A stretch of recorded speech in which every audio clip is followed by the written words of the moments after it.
Mercredi 8 novembre, bonjour à toutes et à tous et bienvenue sur Grand Littoral TV, nouvelle édition matinale. Nouveau journal de la rédaction, voici l'info près de chez vous. D'abord vos prévisions météo et c'en est fini du soleil. Place à un changement radical pour les prévisions aujourd'hui, des nuages ce matin déjà, des perturbations de retour et des pluies sont même à craindre sur notre littoral. Cet après-midi aussi, le temps restera perturbé entre grisailles et averses possibles par moment. Les températures, elles, restent fraîches en légère hausse tout de même ce matin comparé à hier au réveil. On aura seulement 8 degrés cet après-midi à Saint-Omer et au Touquet, 9 à Calais ou à Dunkerque. Les prévisions complètes bien sûr à suivre après ce journal. Une première image dans cette édition, une première info, surtout cette étude de l'INSEE publiée hier selon laquelle les prestations sociales et les impôts réduiraient de moitié les inégalités de revenus. Ça semble évident dit comme ça, mais c'est un vrai constat appuyé par des chiffres. En clair, les revenus des 10% des ménages les plus aisés est réduit après impôt de 35 800 euros à 33 200 euros. Celui des 10 ménages les plus pauvres, lui, passe de 5 500 euros à 10 000 euros après versement des aides. Dans les Hauts-de-France, les inégalités sont ainsi réduites de moitié à 49% contre 39% en France. C'est dans la région que la disparité est la plus importante, ce qui veut dire aussi que nous sommes bien la région la plus pauvre avec près de 18% des habitants vivant sous le seuil de pauvreté. Mais l'INSEE estime qu'on en serait à 28% sans les prestations sociales. Explication au micro de Vincent Vieillard. Avant transferts sociaux, les revenus des plus pauvres en Hauts-de-France sont les plus bas de France métropolitaine. Et donc les prestations sociales contribuent fortement à augmenter, à élever le niveau de revenus des plus pauvres, puisqu'elles représentent 50% du niveau de revenus après transfert des personnes les plus pauvres. Et ça aussi, c'est le maximum régional de France métropolitaine.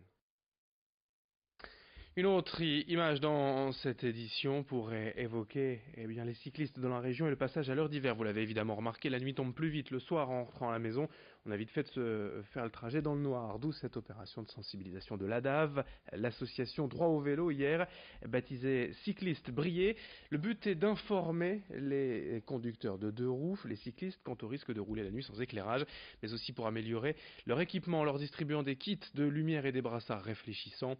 L'ADAV aujourd'hui estime que 21% des accidents en grave impliquant des vélos seraient liés au manque de lumière des deux roues.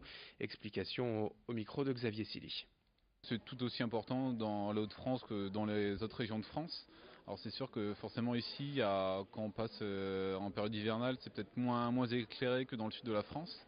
Mais c'est tout aussi important, hein, tout à fait. Alors du coup, c'est un côté sensibilisation où on sensibilise les gens à avoir un bon éclairage et à être vus. Et c'est aussi un côté aussi sensibilisation au sens général de la pratique du vélo. Donc c'est pour ça qu'on vient ici avec différentes plaquettes de sensibilisation. Par exemple sur comment bien circuler en ville, comment avoir un bon éclairage, comment bien attacher son vélo, parce que c'est aussi un frein qu'ont les gens, le vol de vélo. Donc c'est aussi pour ça qu'on fait du marquage contre le vol aujourd'hui. En bref, dans l'actualité sociale, les pêcheurs de tout le littoral menacent de bloquer le port de Calais fin novembre si l'Union européenne autorise d'ici là la pêche électrique. Le port calaisien est pourtant loin d'être le premier en pêche et est visé car si le trafic transmanche est paralysé, leur mouvement trouverait un écho retentissant. En culture, dans un autre registre donc, les organisateurs du Main Square Festival d'Arras ont annoncé hier la toute première tête d'affiche de l'édition 2018. Il s'agit des Anglais de Dépêche Mode, de retour après un premier passage en 2006. Ils seront sur la grande scène de la Citadelle le samedi 7 juillet. Au Touquet, le grand angle de la rédaction pour évoquer aujourd'hui la traditionnelle parade de Noël, le 17 décembre prochain, sur place, un mois avant l'événement. On s'active déjà pour préparer les costumes, les déguisements, répéter les danses. Reportage au Touquet signé Louis Caillé. Ils seront 16 danseurs et danseuses le soir du 17 décembre à défiler dans les rues du Touquet. Tous font partie de l'association Les Amis de la Fête des Fleurs et habitent la commune. Chaque année, ils organisent la traditionnelle parade de Noël sur le thème de Disney. Et comme à chaque fois, le thème reste secret jusqu'au jour J. Après 2 mois de répétition à raison d'1 heure par semaine, les Flowers Dance peaufinent les derniers détails sous l'œil avisé d'Audrey, désigné coach à l'unanimité. On m'avait juste demandé la première année de faire une petite chorégraphie pour les filles et finalement il y a eu une ampleur qui s'est prise, ça a plu et on a continué sur les autres années. Nous on fait un rond de personnage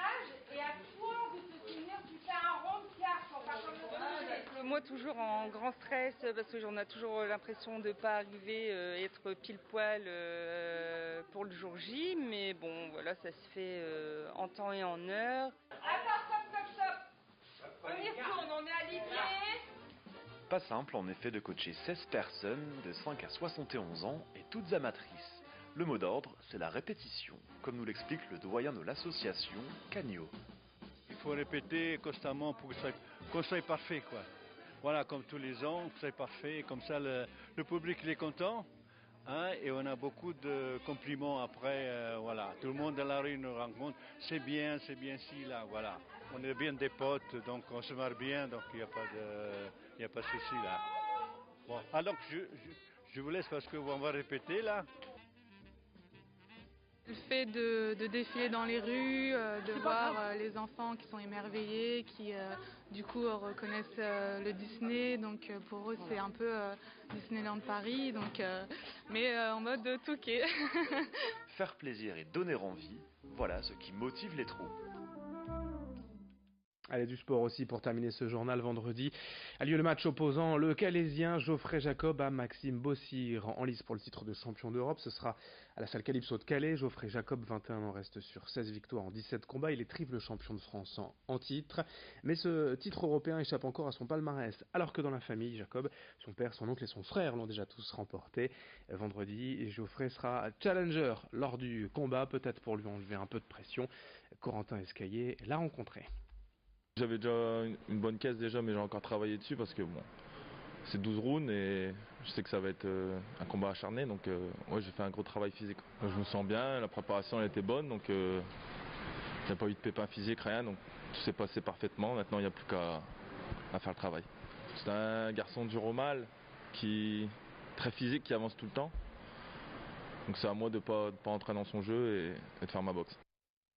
Et puis enfin en basket, deux belles victoires. D'abord en Coupe de France pour le BCM à Gravelines hier soir, 73-69 face au Mans. Qualification donc pour les 16e de finale de la Coupe de France pour le BCM. Et de son côté, le SSM a fait un grand pas en avant vers la qualification en Coupe d'Europe de la seconde phase. Victoire face aux Hollandais de Groningen hier à domicile, 60-49 pour le Portel. Fin de cette édition, tout de suite à suivre vos prévisions météo sur Grand Littoral TV.